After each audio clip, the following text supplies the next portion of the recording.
राहुल, रवि और अमित तीनों ने प्लान बनाया था उत्तराखंड के पहाड़ी इलाकों में ट्रैकिंग करने का। ऑफिस से काफ़ी ज़्यादा थक गए थे तो इन्होंने 3 से 4 दिन की छुट्टी ली। तो रवि का प्लान था कि हम सभी दोस्त अकेले जाएंगे, परिवार के साथ नहीं जाएंगे और ट्रैकिंग करेंगे और एडवेंचर करेंगे और बहुत इन्जॉय करेंगे। लेकिन उन्हें बिल्कुल अंदाज़ा नहीं था उनके साथ आगे क्या होने वाला है। तो ये कहानी है उत्तराखंड के पहाड़ों की। जो पहाड़ी इलाका था काफ़ी सुंदर और मौसम काफ़ी ठंडा होता है वहाँ पे। अब ये तीनों दोस्त निकल जाते हैं अपने घरों से बैग को पैक करके। जो समय था वो 6 बज गए थे शाम के। इन्हें पहुँचते पहुँचते कम से कम 6 घंटे लग गए। उसके बाद जब ये होटल पहुँचते हैं ये रेस्ट करते हैं। होटल भी वहाँ के जिस तरीके से गांव होते हैं तो होम स्टे होते हैं उस तरीके का था। अब तीनों आराम करते हैं और वो बहुत ज़्यादा एक्साइटेड थे कि वो सुबह ट्रैकिंग करेंगे पहाड़ी इलाकों में। सभी नए थे, नॉलेज किसी को भी नहीं था, बस एक्साइटेड बहुत ज़्यादा थे कि सभी एक साथ में टाइम स्पेंड करेंगे और कुछ रोमांचक करेंगे। सभी लोग सुबह उठ जाते हैं, उसके बाद ट्रैकिंग के लिए निकल जाते हैं। सभी ने नाश्ता किया, अपना सामान लिया, बैग लिया और निकल गए। उन्होंने रास्ते में काफ़ी ज़्यादा फॉगी मौसम था, बादल हो रहे थे पहाड़ों में और हल्का हल्का धुंध थी। अब ये लोग घूमते फिरते काफ़ी ज़्यादा एक्साइटेड हो गए और ये काफ़ी दूर तक उन रास्तों में निकल गए। बीच में खाना भी खाया, काफ़ी जगह घूमी। इसके बाद शाम को इनसे गलती हो गई। ये इतना ज़्यादा दूर निकल चुके थे कि अब शाम ढलने लग गई थी। रवि कहता है अमित से कि दोस्त जल्दी चलते हैं, हम घर से अकेले आए हुए हैं तो ये सही नहीं है, हमें रात होने से पहले निकल जाना चाहिए।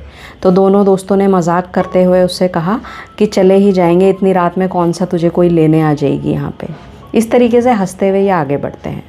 अब धीरे धीरे रात बहुत ज़्यादा हो चुकी थी, कोहरा था और कोहरे में हल्की हल्की धुंध थी पहाड़ों में चारों तरफ और बहुत ज़्यादा लाइट नहीं होती है जंगली रास्तों में। ये लोग रास्ता पूरी तरीके से भटक चुके थे। रात के 8 बजे का समय था लेकिन इस तरीके से लग रहा था जैसे 11 से 12 बज रहे हों। अब इसमें अमित को थोड़ा डर लगने लग गया और वो जल्दी जल्दी करके टॉर्च, उन्होंने जो मोबाइल की टॉर्च है वो जला ली थी, लेकिन कहीं ना कहीं उनकी बैटरी भी लो हो रही थी, पूरा दिन हो गया था। फटाफट से इन्होंने बोला कि जल्दी से यहाँ से निकलते हैं और अपने रूम तक पहुँचते हैं। अब जैसे जैसे ये आधे रास्ते में जा रहे थे ये रास्ता पूरी तरीके से भटक चुके थे।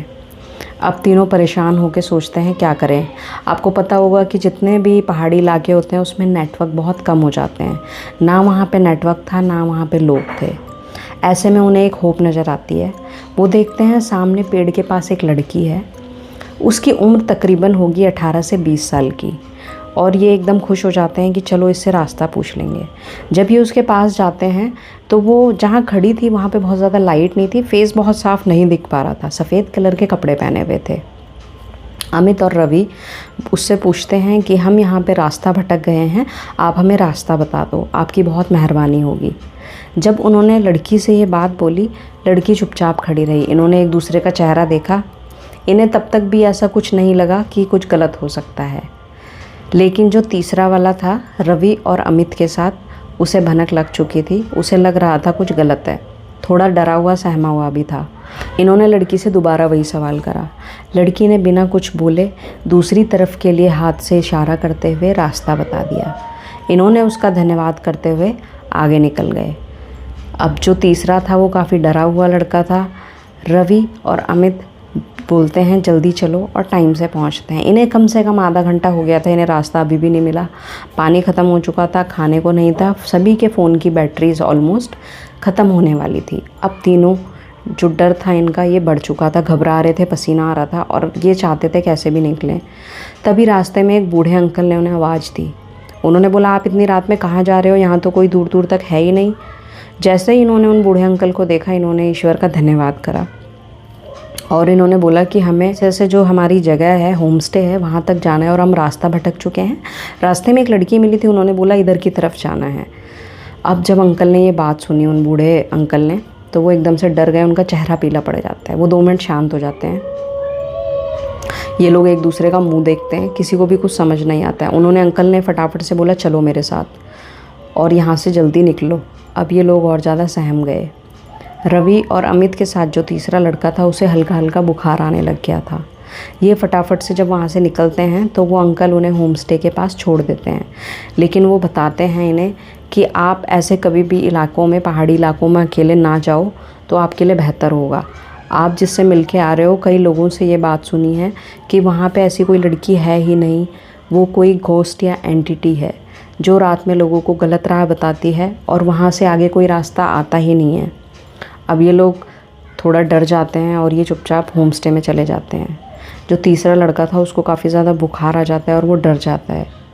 सुबह जब ये लोग उठते हैं, उठ के सबसे पहले ये लोग मंदिर जाते हैं क्योंकि ये काफ़ी ज़्यादा परेशान थे, इन्हें नींद नहीं आती है। फिर आसपास के गांव के लोगों से जब इन्होंने पूछा तो लोगों ने बताया कि एक 15 से 20 साल की लड़की थी जो किसी कार के एक्सीडेंट में पहाड़ी से नीचे गिर गई थी और उसकी मृत्यु हो गई थी। उसके बाद कई गांव वालों ने और कई बाहर से आए लोगों ने बताया कि उन्होंने इस तरीके से किसी को वहाँ पे देखा है। जब ये तीनों ये बात कई सारे लोगों से सुनते हैं तो ये काफ़ी घबरा जाते हैं।